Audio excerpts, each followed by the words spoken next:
I am going to end up using the router to create what ends up being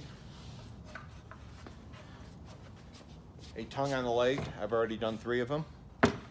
So as you can see, that one's been done on all 4 sides. According to the tubing manufacturer, the wall is 1/4 inch and the inside dimension of the tube is 5.5 inches. That's what that finishes at. If anything, it might be a little tight because I'm going to spray a finish on these. It'll add about 4 thousandths per side. So it's something that can be sanded off pretty easily. I'd rather have it a little tight than loose. One thing I ended up doing, I made a couple test cuts, and this particular product has an MDF outer layer, and as the router exited, it would blow some of it off. So rather than take that risk on a good piece, I used a track saw. Again, set the TSO parallel guide to the distance I needed here, and kerfed all the way around the leg. In doing so, the router is only taking off from the kerf this way. This block is here to support the foot on the router. I use a 1/4 inch spacer to set the depth of the router. And the bit I'm using is Festool's edge band trimming bit. It is tapered. The reason why I'm using that bit is it was in the router, and we actually use that bit this particular bit when we have to join 2 plywood panels.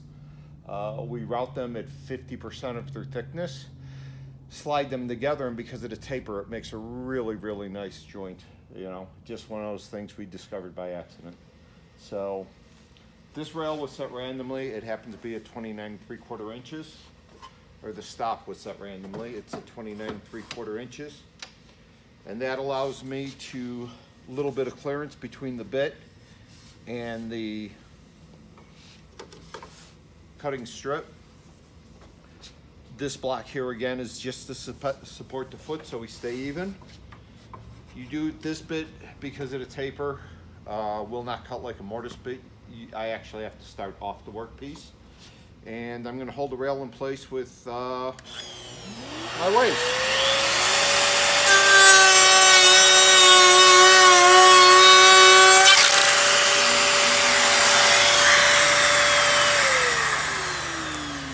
And you can see how it just blew the piece of MDF right off the exit side. So that's why there's the saw kerf. Obviously, I don't want to damage my finished surface. You can see what it looks like.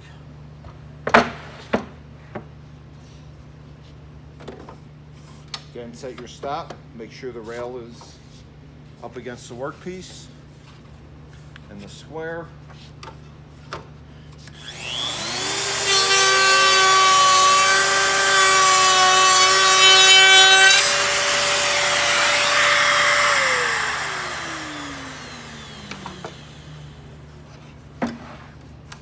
Again, just take that piece off. Stop.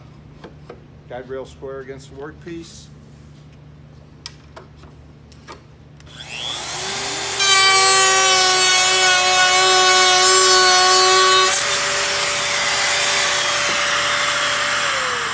And you can see because of the tapered bit, it leaves actually this piece, the bottom edge of the bit is shearing the piece off, so you end up with that.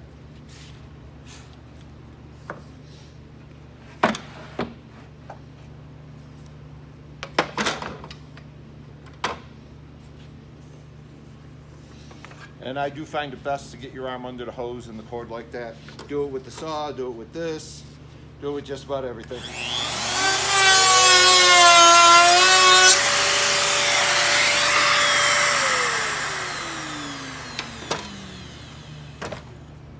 We now have a tongue. And the aluminum tube should slide right over it. So, thanks for watching.